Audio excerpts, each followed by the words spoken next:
CNBC-ийн мэдээллийн хөтөлбөр үргэлж байна. Тэгэхээр Монгол улсын спортын түүхэнд нэрээ тод бичүүлсэн тамирчдын нэг бол яахааргүй пауэрлифтингийн тамирчин Хөдөлмөрийн Баатар Содном Бэлжээрхэм. Түүний хувьд бол Паралимпийн наадмаас алт, мөнгө, хүрэл медалуудыг хүртэж байсан. Мөн тэрээр Паралимпийн пауэрлифтингийн төрөлд Монгол улсаас оролцсон хамгийн анхны тамирчин. Тэгэхээр түүнтэй хамт энэ өдрийг бас үзэгчтэй уулзуулж байгаад бас баяртай байна. Та CNBC татаглана. За өнөөдрийн нэвтрүүлгийг үзэн сууган бүх монголчуудаа бас өнөөдрийн мэндийг хүргье. Маш товчхон бас асууя гэж бодлоо. Ер нь та спортын замлаа ер нь яаж ихсэн? За миний спортын замл бол хүүхэд байхдаа бол ерөнхийдөө бол гартан талаанаар эхэлж исэн. Дараа нь жодож явж исэн. Тэгээд 2099 онд нөгөө хөлөө гимтээгээд тэгээд онш буруу тавигдаад тэгээд нөгөө зөөл хийдий гимтлэр хавдраар юу яасан л да. Баруун хөлөд тайруулсан. Тэгэхээр таны хувьд бол яг одоо спорт руу илүү гүнзгий орсон шалтгааны үгээр үнэхээр спорт дуртай байсан да юу эсвэл бас өөрсдөө тохиолж байсан тэр одоо амьдралын хүнд үеийг гэх юм уу илүү даван туулахын тулд өөрийгөө илүү дайчилсан гэсэн үг. За яг хүний хувьд аль нь илүү нөлөөлсөн бол тээ. Яг тэр одоо өөрийгөө даван туулахад л илүү нөлөөлсөн баг. Тэр одоо тулгамж байгаа бэрхшээл болон тухайн үед бол мэдээж хөгжлийн мөршилтэй хүмүүс бол ил гарч чаддгүй бас нуугдмал байдаг байлаа. Тэд нар шиг байхыг хүсээгүй. Тэгээд спортоор хичээлхийг хүссэн. Тэргээр өөрийнхөө бас өөрчлөх сэтгэл зүйн нийгэмд оролцох тэр байдлаас үүсгэсэн л дээ. Энэ бол бас миний хувьд бол бас нэг давуу тал гэж би боддог. Таны хамгийн анхны одоо сорилт хамгийн анхны том тэмцээний талаар бас хуваалцъя л да. Тэрний үгээр хамгийн хүнд нь ер нь юу байсан? Өрсөлдөөн илүү хүнд байсан эсвэл тэрнээс илүүтэйгээр сэтгэл зүйн одоо бэлтгэл, сэтгэл зүйн даван туулах чадвар илүү хүнд байсан. Ер нь альва тэмцээн уралдаанд орж яхад бол тэмцээнээс илүү сэтгэл зүйн бэлтгэл аягүй их чухал л да. Тий.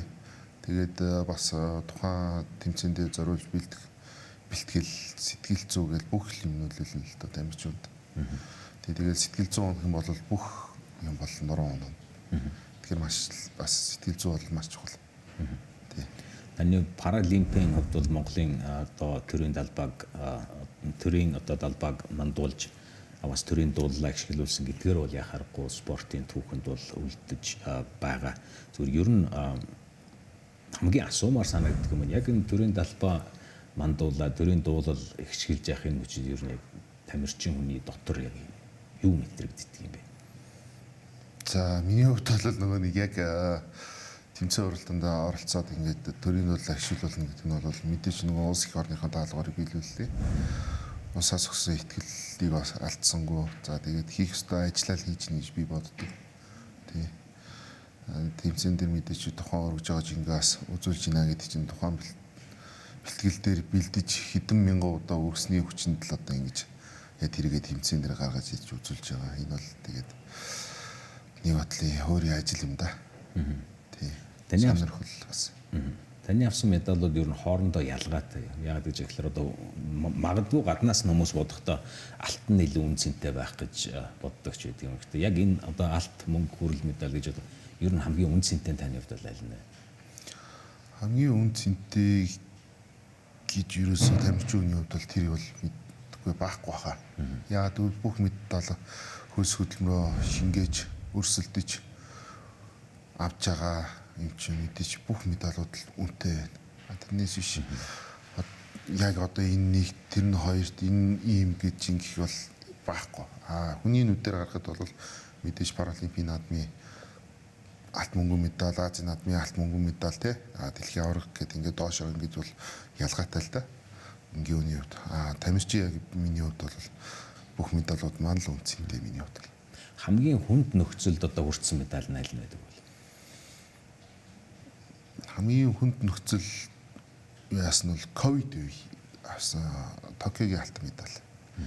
Яг бол яг Токио авахаас 3 хос хөрх юу лээ 2 сарын өмнө ковид тусаад тэгээд хөсөөдөд хөвтсөн 2 уушиг битүү хатгаатай гэдэг. Тэгээд хөсөөдөөс гарч ирээд нөгөө бэлтгэл хийх боломжгүй 7 хоног байж байгаа. Тэгээд тухайд нөгөө биеийн тамирын спортын улсын ороноос яг Токио явах тамирчид бүгд бэлэн байдалд одоо цугларалтанд гар гээд энэ нөгөө ковидын шинжилгээ дахиж өгөө тэгээд бэлтгэл гарч ирсэн. Яг энэ хэсэг хугацаанд бол үнэхээр аюу хүнд байсан. Хүний бие организм чинь дийлдэж ингээд дийлхээ байчиж байгаа юм чи угаасаа. Тэгээ буцаж тийшээ очихын тулд бас нилээ юм болсон. Энэ бол тэр л аюу хүнд медаль да авсан.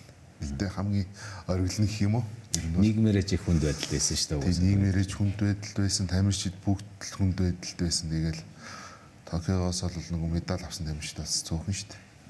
Яг ковид үе байсан. Бэлтгэл сургалт хийх боломж байхгүй байсан. Тэгэл ёстой нэрээ тухайн үед бол гадуур одоо нууцаар явж чадах нь л одоо нэг газар бөөнөрчил бэлтгэл хийжсэн хүнд хэцүү үе. Тухайн үед бас зарим хулгаагаар явж бэлтгэл хийдэг байлаа шүү дээ. Тэгэхээр замын цагдаа нар нь бол зарим нэг цагдаа нар нь бол тэгэл бэлтгэлдээ явж нэг гэсэн тийм ээ гээл тэгэл зарим жил ойлгол явуулж зарим жил явуулахгүй тэгэл тэгсний өчөнд бол ямар ч хийсэн бэлтгэл сургуультаа алдахгүй хийсний үндсэн дээр бол ямар алтан медаль авсан ковидын жилийн алтан медаль бол айгүй хүнд байсан юм бол хүмүүс ч ихтэй бас их урам зориг өгсөн баха тэр чинь одоо эргээд харах нь Монгол улс монголчууд ер нь ковидын үед нэлээд их хүнд байдалтай байсан гэдгийг бас мартцсан юм шиг байна. Тэр үеч юм ямар байсан бэ? Тэр үед бол үнэхээр хүнд байсан шүү дээ. Нийгэм хүн ардын амьдрал за тэгээд улс их орны эдийн засаг гэл бүхэл юм бол хаанаа л ачаалттай хүнд хэцүү байсан. Яг тэр хүнд хэцүү үед нь одоо тэгэл яг улс их орныхоо нэрийг авч гарах тамирчид манаас тодорхой хэмжээний сайн амжилт үзүүлэх юм бол бас нийгэмдээ бас нэг урам зориг үлгэд урайл үзүүлэх тийм ихтэл бас нэг ковидын дараах үеийн шинэ үеийн ихтэл юм л да. Тамирчдын хувьд бол яг энэ үед бол ингээ ард иргэдийнхаа ард түмнийхээ итгэлийг төрийнхөө итгэлийг бас ингээ алдахгүй ингээд бас манай тамирчид бас сайн үзлээ. Медаль авах нь авлаа тий. Бас чадхаараа л манай одоо Монгол улсын ишг шогийн тамирчид бүгд л хичээсэн. Би тамирын спортын улсын ороо бас л хичээгээл явж л ийсэн тий. Хаанаа л одоо тэгэл арт түмэн төр засаг тамирчид бүгд л хичээсэн дээ ер нь бол. Та одоо яг өөрийнхөө туршлага одоо замнал дээр үндэслээд ер нь дараагийн тамирчдад тэр дундаа бас яг энэ паралимпийн буюу одоо хөгжлийн бэрхшээлтэй залуу тамирчдад ер нь ямар зөвлөгөө өгөх вэ? За тэгээд ууггүй тууштай л ах хэрэгтэй.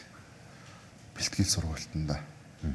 Өнөөдөр бэлтгэлээ хийхдээ өөрийгөө хуурч авал тэгэл дараа нь улсаа хуурна ч юм уу эсвэл Монгол улсынхан ард иргэдийн хуурахтал адилхан зүйл болчихлоо юм л да.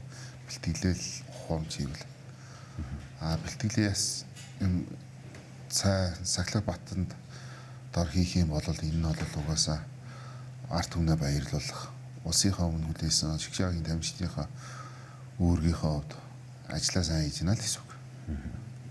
За баярлалаа танд өнөөдөр өглөөнөө бидэнтэй ярилцсан тийм. Тэгэхээр CNBC-ийн хувьд бол та бүхэн өнөөдөр Монгол улсын бахархал улс нэг юм эрхэмтэй та бүхнийг уулзууллаа.